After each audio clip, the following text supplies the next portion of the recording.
बड़ी देर से देख रहा हूँ तुझको बकवास किए जा रही हैं। अभी बताता हूँ तुझको, तब समझ में आएगा। अनीता वर्मा और उसकी माँ सुषमा देवी ट्रैक्टर पर फसल काटने के बाद वापस घर जा रही थीं। अनीता वर्मा कॉलेज की स्टूडेंट थीं जो माँ का हाथ बटाने के लिए आई थीं और उसकी बड़ी बहन प्रिया वर्मा पुलिस विभाग की बड़ी आईपीएस अफसर थीं। जैसे ही वह ट्रैक्टर लेकर गांव से बाहर शहर की तरफ आई, आगे सड़क पर एक पुलिस बैरियर लगा हुआ था। जीप के बोनट पर पैर फैलाए इंस्पेक्टर जावेद खान बैठे थे और रोड पर दो हवलदार आने जाने वालों से जबरन पैसे वसूल कर रहे थे। और जब अनीता वर्मा और सुषमा देवी अपना ट्रैक्टर लेकर वहां पहुंची, जैसे ही उन्होंने बैरियर पार करने की कोशिश की, इंस्पेक्टर जावेद खान ने हाथ उठाकर गरजते हुए कहा, ए लड़की, ट्रैक्टर साइड में लगा, कहाँ भाग रही है, बहुत जल्दी है क्या? अनीता ने ट्रैक्टर रोक लिया और बोली, जी साहब, हम फसल काटने के बाद घर जा रहे हैं, अगर कागजात दिखाने हैं तो हमारे पास सारे कागजात हैं। जावेद खान ने उसकी तरफ देखकर ठाका लगाया, ओहो, बड़ी बहादुर बन रही है, और तेरे पीछे यह बुढ़िया कौन है? अनीता ने कहा, यह मेरी माँ है। एक सिपाही हंसकर बोला, सर, जरूर कोई कांड करके आए हैं, इस बुढ़िया और लड़की की तो शक्ल ही देख लो, चोरी चकारी की मास्टर लग रही है। बुढ़िया शब्द अनीता के दिल में चुभ गया, उसकी आंखें लाल हो उठीं। उसने गहरी सांस लेकर जवाब दिया, जबान संभाल कर बात करो, ये मेरी माँ है, हमारे पास सारे कागजात मौजूद हैं, अब सिर्फ अपना काम करो, किसी के बारे में ऐसे शब्द बोलना पुलिस वालों के मुंह से शोभा नहीं देता। इतने में इंस्पेक्टर जावेद खान गुस्से में आग सा भड़क उठा और बोला, अबे चुप, तेरी जैसी लड़की हमें बोलना सिखाएगी, हमें कानून मत सिखा, हमें अच्छी तरह पता है कौन शरीफ है और कौन नहीं, निकाल कागज। अनीता ने लाइसेंस और कागजात निकालकर जावेद खान को दिए। जावेद खान ने कागजात को बिना देखे हवा में उछाल दिया और गिराकर चिल्लाया, अबे मूर्ख लड़की, हमें उल्लू बना रही है, नकली कागज दिखाकर सोचती है कि ऐसे ही निकल जाएगी, हमसे चालाकी कर रही है। अनीता को गुस्सा आ गया और बोली, सर, हमारे चालान ही काट लीजिए, इस तरह हमारे साथ बदतमीजी मत कीजिए, इससे बेहतर है हमारा चालान ही काट दीजिए, हम चालान भर देंगे। इतना सुनकर इंस्पेक्टर जावेद खान आगे बढ़ा और बिना किसी झिझक के एक जोरदार थप्पड़ अनीता के चेहरे पर जड़ दिया। उसकी आवाज इतनी तेज थी कि पूरी सड़क पर सन्नाटा छा गया। अनीता की आंखों में आंसू आ गए। उसकी माँ सुषमा देवी चीख पड़ी और आगे बढ़कर बोली, ए, मेरी बच्ची को क्यों मारा तुमने? खुदा से तो डरो। जावेद खान ने उन्हें धमकाया, चुप बुढ़िया, ज्यादा बोलेगी तो तुझे भी ऐसे ही थप्पड़ मारेंगे। दोनों सिपाहियों ने शैतानी हंसी के साथ कहा, बड़ी तेज बन रही थी, देखो सारी हेकड़ी निकल गई। अनीता का खून खौल उठा। वह जानती थी कि अगर उसने उन पर हाथ उठाया तो मामला और बिगड़ जाएगा। जावेद खान चिल्लाते हुए बोला, इन दोनों को गाड़ी के अंदर डालो और ले चलो थाने, वहां हम बताएंगे कि पुलिस की पावर क्या होती है। सड़कों पर तमाशा देखने वालों की भीड़ जमा हो गई थी। कुछ लोग मोबाइल निकालकर वीडियो बना रहे थे, मगर किसी में हिम्मत नहीं थी कि आगे बढ़कर कुछ कहे। उसी भीड़ में एक नौजवान लड़का चुपचाप पूरी वारदात रिकॉर्ड कर रहा था। उसे अंदाजा भी नहीं कि उसका यह वीडियो आने वाले समय में पुलिस की गुंडागर्दी के खिलाफ तूफान खड़ा कर देगा। थाने पहुंचते ही जावेद खान गरजा, अबे हवालात में ठूंस दो इन दोनों को, सुबह तक सारी अकड़ निकाल देंगे, फिर देखेंगे इनकी औकात। दोनों सिपाहियों ने माँ बेटी को एक बदबूदार कोठरी में बंद कर दिया। सुषमा देवी ने रोते हुए कहा, बेटी, ये लोग हमें कहाँ बंद करके रख दिए, अब क्या होगा? अनीता ने अपनी माँ को गले लगाकर कहा, माँ, तुम फिक्र न करो, बस थोड़ी देर की बात है, सब ठीक हो जाएगा। सुषमा देवी को सांस की बीमारी थी, उनका दम घुट रहा था। अनीता वर्मा माँ की हालत देखकर घबरा गई। वह भागती हुई शोर मचाने लगी, जल्दी मेरी माँ को यहाँ से निकालो, उसका दम घुट रहा है, मर जाएगी। पास वाले दफ्तर में टांग पे टांग रखे बैठे इंस्पेक्टर जावेद खान आवाज सुनकर नजरअंदाज करता गया और फिर एकदम गुस्से से खड़ा हुआ और बोला, ए लड़की, क्या तूने बकबक लगा रखी है? सारे सुकून की ऐसी की तैसी कर दी। अनीता वर्मा ने कहा, देखो, मेरी माँ की हालत बहुत खराब है, वह सांस नहीं ले पा रही, उसे यहाँ से निकाल दें। इंस्पेक्टर जावेद खान ने सुषमा देवी की तरफ देखा और फिर बोला, यहीं मरने दे इस बुढ़िया को, वैसे भी 2-4 दिन में टपक ही जाना है, क्या करेगी इसको बचाकर? अनीता वर्मा ने जब यह सुना तो वह अपने आप पर काबू न रख पाई और इंस्पेक्टर के मुंह पर एक जोरदार थप्पड़ मार दिया। इंस्पेक्टर कुछ पल के लिए अपने चेहरे पर हाथ लगाकर अपने आप को देखता रहा कि एक इंस्पेक्टर को उसने थप्पड़ कैसे मार दिया। और अब इंस्पेक्टर आग बबूला होकर अनीता वर्मा को उसकी छोटी से पकड़ लिया और उसे घसीटते हुए दूसरी कोठरी में ले गया और बोला, ए लड़की, तूने मौत को अपनी दावत दी है, ऐसा कभी नहीं हुआ कि इंस्पेक्टर जावेद खान पर किसी ने हाथ उठाया हो। अनीता वर्मा बोली, देखो, तुम यह एक गैरकानूनी काम कर रहे हो और तुमने मेरी माँ को बुरा भला कहा, इसलिए मैंने यह किया, तुम्हें यह करने का बिल्कुल है नहीं। जावेद की आंखें लाल हो गईं। उसने एक जोरदार रैप्टा अनीता वर्मा के मुंह पर मारा, ए बड़ी आई तू, मुझे कानून सिखाएगी। वहां अंधेरी कोठरी से सुषमा देवी लगातार आवाजें लगा रही थीं, छोड़ दो मेरी बेटी को, छोड़ दो अनीता। अनीता वर्मा के कानों में जब यह आवाज पहुंची तो वह उठकर इंस्पेक्टर के पैरों में गिर गई। देखो, तुम मेरे साथ जो मर्जी कर लो, मैं कुछ नहीं कहूंगी, बस मेरी माँ को छोड़ दो, उसको अस्पताल ले जाओ, उसकी तबीयत खराब है, उसका दम घुट जाएगा, मर जाएगी। लेकिन इंस्पेक्टर जावेद खान ने हंसते हुए कहा, मर जाएगी, मरने दे साली को, धरती से कुछ तो बोझ कम होगा। माँ के बारे में यह शब्द सुनकर अनीता वर्मा के वजूद में बिजली दौड़ गई। तभी उसके जहन में अपनी बहन आईपीएस प्रिया वर्मा का ख्याल आया। अनीता एकदम से खड़ी हुई और इंस्पेक्टर से कहने लगी, देखो, मेरे साथ जो करना है कर लो, लेकिन मेरी माँ को जल्दी अस्पताल ले जाओ। अगर उसको कुछ हो गया तो तुम और तुम्हारे ये पूरे थाने के पुलिस वाले जिंदगी भर उसकी सजा भुगतेंगे, सबकी वर्दी उतर जाएंगी। इंस्पेक्टर जावेद खान ने जब यह सुना तो वह ठहाके मार के हंसने लगा और घमंड के साथ बोला, तो 2 टके की छोकरी हमारी वर्दियां उतरवाएगी? अब मरने दे इस बुढ़िया को।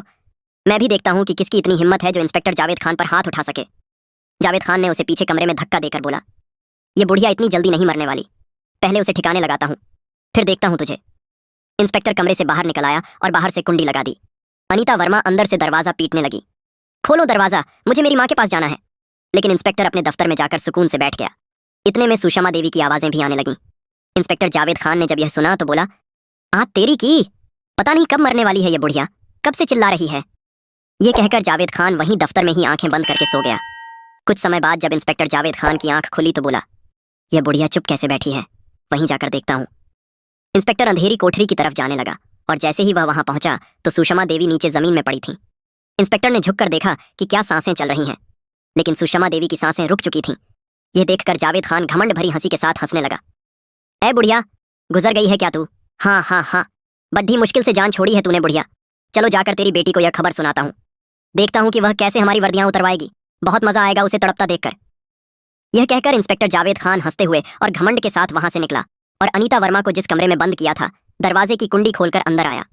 अंदर आते ही जावेद खान जोर जोर से हंसने लगा। अनीता वर्मा ने जैसे ही इंस्पेक्टर की तरफ देखा, अनीता वर्मा भागती हुई जावेद खान के पास आई। मेरी माँ की तबीयत कैसी है? मुझे उनसे मिलने दो, मैं हाथ जोड़ती हूँ। इंस्पेक्टर ने धत करते हुए कहा, तुझे उस बुढ़िया से मिलने के लिए अब अगले जन्म का इंतजार करना होगा। हाँ। अनीता ने यह सुना तो उसके वजूद से जैसे जान निकल गई। कहाँ है मेरी माँ? क्या हुआ उसको? ठीक तो है ना? इंस्पेक्टर जावेद खान हंसते हुए बोला, मर गई साली बुढ़िया कोने में पड़ी पड़ी। यह सुनकर अनीता वर्मा के पैरों तले जमीन निकल गई। अनीता वर्मा जोर जोर से आवाजें लगाती हुई माँ माँ अंधेरी कोठरी की तरफ जाने लगी। वहां पहुंचकर उसने देखा कि सुषमा देवी नीचे जमीन पर पड़ी हैं। माँ को इस तरह नीचे पड़ा देखकर अनीता का दिल फटने लगा। वह एकदम से सुषमा देवी के पास बैठकर बोली, माँ माँ, आंखें खोलो माँ, क्या हुआ तुझे माँ? देखो मैं अनीता हूँ, मैं आ गई हूँ, कुछ तो बोलो माँ। लेकिन वह कहाँ कुछ बोलने वाली थी, वह तो दुनिया छोड़कर जा चुकी थी। उसकी आंखों से आंसू बहने लगे। माँ, एक बार जवाब दे, मैं आपको अस्पताल ले जाऊंगी। इतने में इंस्पेक्टर जावेद खान वहां आकर बोला, ए छोकरी, बुढ़िया गुजर चुकी है, क्या ड्रामेबाजी लगा रखी है तूने? तभी इंस्पेक्टर ने कांस्टेबल को आवाज लगाई। 2 कांस्टेबल भागते हुए आए। इस बुढ़िया को यहाँ से उठाकर ले जाओ और ठिकाने लगाओ, और कोई कुछ पूछे तो कहना एक्सीडेंट में मारी गई। सिपाहियों ने जल्दी से सुषमा देवी को उठाकर ले जाने लगे। अनीता शोर मचाने लगी, छोड़ो मेरी माँ को, कहाँ ले जा रहे हो? लेकिन उन्होंने एक न सुनी और उसको अपने साथ ले गए। जब अनीता वर्मा पीछे आने लगी तो इंस्पेक्टर ने एकदम अनीता का हाथ पकड़ लिया। तू कहाँ जाने लगी है जानेमन? तूने तो हमारी वर्दियां उतरवानी थी। अनीता वर्मा जो माँ के गिशम में थी, उसने जोश में इंस्पेक्टर को गले से पकड़ लिया। तू मेरी माँ का कातिल है, अब तुम्हारे सहित इस पूरे थाने का एक एक बंदा इसकी सजा भुगतेगा, कोई नहीं बचेगा, कोई भी। जावेद खान ने कहा, अबे जा रे छुई मुई, किससे जाकर शिकायत करेगी तू? डीएम से या फिर एसडीएम से? क्या कहेगी जाकर कि मेरी माँ को मार डाला इंस्पेक्टर जावेद खान ने? हाँ हाँ हाँ, वे सब मेरे भाई हैं, कोई हाथ नहीं लगा सकता मुझ पर। अनीता वर्मा ने कहा, मैं जाकर जिससे कहूंगी उसके बाद तुम सब उल्टे लटक जाओगे और तुम्हें तुम्हारी नानी याद आ जाएगी। जावेद खान हंसते हुए बोला, उफ, मैं तो डर गया।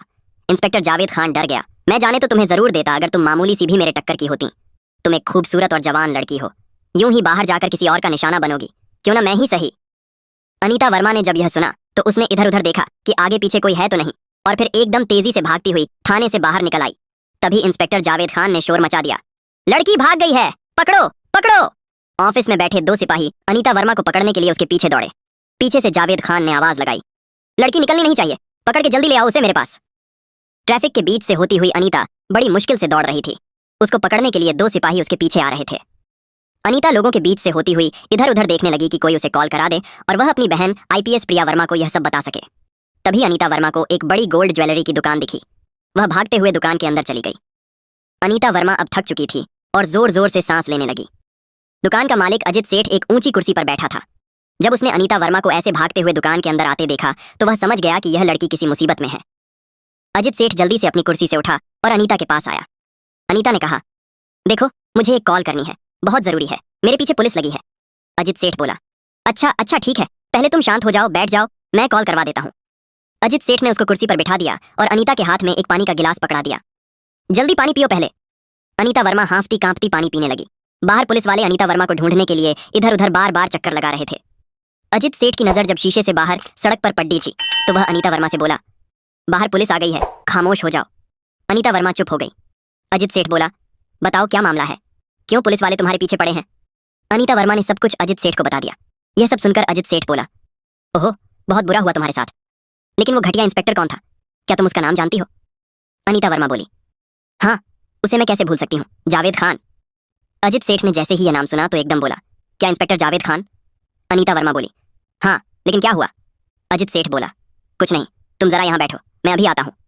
2 मिनट में कमरे से बाहर आकर अजित सेठ ने किसी से कॉल पर बात की और फिर अंदर आकर बोला, चलो आओ, यहाँ से जल्दी निकलना होगा, वरना पुलिस किसी भी वक्त यहाँ पर छापा मार सकती है। अनीता वर्मा बोली, लेकिन तुम मुझे एक कॉल करवा दो तो इसकी नौबत ही नहीं आएगी। अजित सेठ ने उसकी बात पर ध्यान नहीं दिया और उसे कुछ और कहने का मौका नहीं दिया। अजित सेठ ने उसे गाड़ी में बिठाया और गाड़ी वहां से तेजी से निकाल कर ले गया। गाड़ी अब उसी तरफ जाने लगी जहां से अनीता वर्मा भाग कर आई थी। देखते ही देखते अजित ने गाड़ी को उसी थाने के पास लाकर खड़ा कर दिया। अनीता वर्मा थाने की तरफ देखती हुई बोली, यहाँ क्यों ले आए हो? अजित सेठ ने कोई जवाब नहीं दिया और जोर जोर से हंसने लगा। इतने में थाने से इंस्पेक्टर जावेद खान बाहर गाड़ी की तरफ आने लगा। अजित सेठ गाड़ी से निकलकर बाहर खड़ा हो गया। इंस्पेक्टर जावेद खान ने करीब आकर बोला, हाँ, ले आया है माल? अजित मुस्कुराते हुए बोला, क्यों नहीं इंस्पेक्टर साहब, आप हमारे 2 नंबर के काम में इतना साथ देते हो तो मेरा भी कुछ हक बनता है। यह कहकर दोनों जोर जोर से हंसने लगे। अनीता वर्मा गाड़ी में बैठी यह सब देख रही थी। वह समझ गई कि वह गलत आदमी के पास चली गई थी। तभी सिपाहियों ने अनीता वर्मा को गाड़ी से बाहर निकाला और जावेद खान की गाड़ी में डाल दिया। जावेद खान जल्दी से आकर गाड़ी में बैठा और तेजी से गाड़ी वहां से निकाल कर ले गया। अनीता वर्मा पीछे बैठी जोर जोर से चिल्लाने लगी, छोड़ो मुझे, कहाँ ले जा रहे हो? बचाओ मुझे, ये इंस्पेक्टर देखो कहाँ ले जा रहा है। लेकिन गाड़ी पूरी तरह बंद होने की वजह से अनीता की आवाज बाहर नहीं जा पा रही थी। जावेद खान की गाड़ी शहर से मीलों दूर एक सुनसान जगह पर ले आया, जहां सड़क के आखिर में एक पुरानी सी हवेली थी। जावेद खान ने जल्दी से उस हवेली के पास गाड़ी रोकी और अनीता वर्मा को गाड़ी से उतारकर खींचता हुआ हवेली के अंदर ले जाने लगा। अनीता वर्मा चिल्लाने लगी, इस सुनसान जगह पर क्यों ले आए हो? छोड़ दो मुझे। जावेद खान जबरदस्ती उसे पकड़कर हवेली के अंदर ले गया। एक बंद पुराने से कमरे का दरवाजा खोला और अनीता को अंदर धक्का देते हुए बोला, तुम यहाँ रुको, रात को तुम्हारे पास आऊंगा। ये कहकर इंस्पेक्टर जावेद खान ने जल्दी से दरवाजा बंद किया।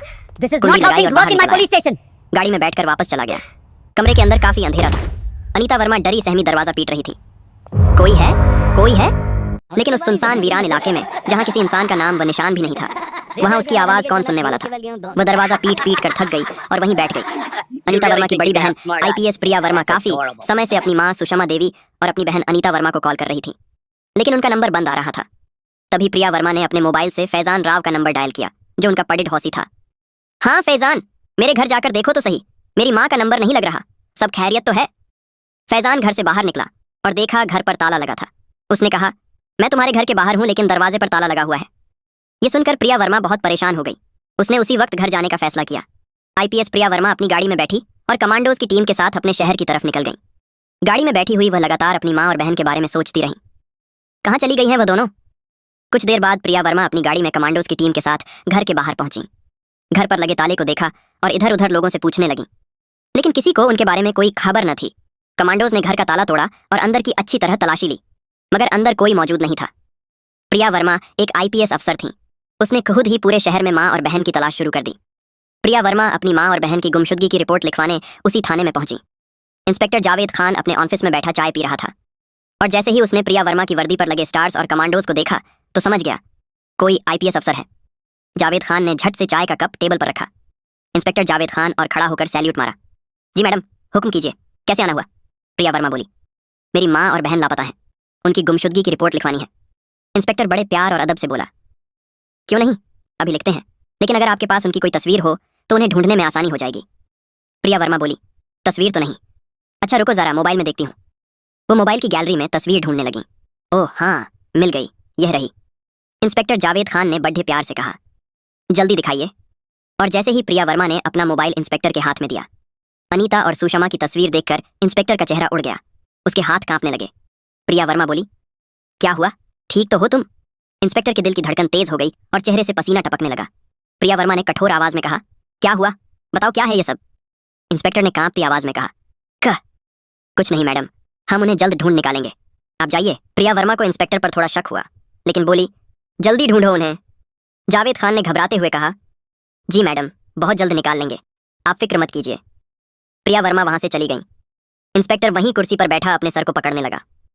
ये क्या कर दिया तुमने जावेद? वो लड़की और बुढ़िया IPS अफसर की बहन और माँ थी, अब क्या करूं, क्या करूं? वो कुछ देर यूं ही सोचता रहा, फिर बोला, उस लड़की अनीता को भी जल्द से जल्द रास्ते से हटाना होगा। अगर वो जिंदा रही तो सब, और वो तो मुझे बर्बाद कर देगी। अनीता को भी ठिकाने लगाता हूँ, किसी को पता भी नहीं चलेगा कि दोनों कहाँ गई। न रहेगा बांस न बजेगी बांसुरी। यह कहकर इंस्पेक्टर जल्दी से घबराहट में अपनी गाड़ी की तरफ भागा और गाड़ी में बैठकर तेजी से उसी जगह की ओर निकल गया जहां उसने अनीता वर्मा को कैद कर रखा था। और अब आने वाला था कहानी का सबसे बड़ा मोड़, वही वीडियो जो एक नौजवान ने सुषमा देवी और अनीता वर्मा का बनाया था। जब इंस्पेक्टर जावेद खान उन्हें घसीटते हुए गाड़ी में डालकर थाने ले गया था, नौजवान ने वह वीडियो सोशल मीडिया पर अपलोड कर दिया था। पुलिस की गुंडागर्दी, माँ बेटी पर दिन दहाड़े जुल्म, ये वीडियो आग की तरह फैल गया और प्रिया वर्मा के पार्टी डीड हौसी फैजान ने वो वीडियो देख लिया। उसने एक पल की भी देरी के बिना वो वीडियो आईपीएस प्रिया वर्मा को व्हाट्सएप कर दिया। प्रिया वर्मा ने जैसे ही वीडियो देखा और अपनी माँ और बहन का सड़क पर अपमान होते देखा, उसका खून खौल उठा। उसने तुरंत गाड़ी थाने की तरफ मोड़ ली। कमांडोज की टीम उसके पीछे निकल पड़ी। थाने पहुंचकर उन्होंने पूरे थाने की तलाशी ली, लेकिन न इंस्पेक्टर जावेद खान मिला और न ही अनीता और सुषमा। वहीं जावेद खान अब आबादी से मीलों दूर उसी सुनसान हवेली के बाहर पहुंच चुका था। वह पागलों की तरह अनीता को ठिकाने लगाने के लिए अंदर की ओर भागा। अंदर जाते ही जावेद खान कमरे में दाखिल हुआ और बोला, ए लड़की, मरने के लिए तैयार हो जा। अगर तू जिंदा रही तो मैं नहीं बचूंगा। इधर प्रिया वर्मा और कमांडोज की टीम उसे ट्रैक करते हुए हवेली पहुंच गई। कमांडोज ने आते ही इंस्पेक्टर जावेद खान को वहीं दबोच लिया। अनीता वर्मा रो रो कर अपनी बड़ी बहन प्रिया वर्मा को सब कुछ बता दी। प्रिया वर्मा इंस्पेक्टर के करीब आई और उसे एक जोरदार थप्पड़ मारा। फिर अनीता वर्मा आगे बढ़ी और उसने भी जावेद खान के मुंह पर एक करारा तमाचा जड़ दिया। प्रिया वर्मा ने उन सभी पुलिस वालों की वर्दी उतरवा दी जिन्होंने उसकी माँ और बहन के साथ जुल्म किया था। ये कहानी हमें सिखाती है कि कभी भी अन्याय, शक्ति का घमंड और सत्ता का दुरुपयोग ज्यादा देर तक नहीं टिकता। झूठ और जुल्म चाहे जितना ताकतवर क्यों न लगे, सच्चाई और इंसाफ आखिरकार जीत ही जाते हैं। यह कहानी केवल मनोरंजन और शिक्षा के उद्देश्य से बनाई गई है। इसमें दिखाए गए सभी पात्र, घटनाएं और संवाद काल्पनिक हैं। किसी भी वास्तविक व्यक्ति, संस्था या घटना से इनका कोई संबंध नहीं है। कृपया इसे केवल कहानी के रूप में देखें और इसका आनंद लें। हम किसी की भावनाओं को ठेस पहुंचाना नहीं चाहते। अगर आप अनीता वर्मा की जगह होते तो क्या करते? कमेंट बॉक्स में हमें जरूर बताएं। और ऐसी ही प्रेरणादायक कहानी देखने के लिए हमारे चैनल ट्रू स्पार्क को सब्सक्राइब और वीडियो को एक लाइक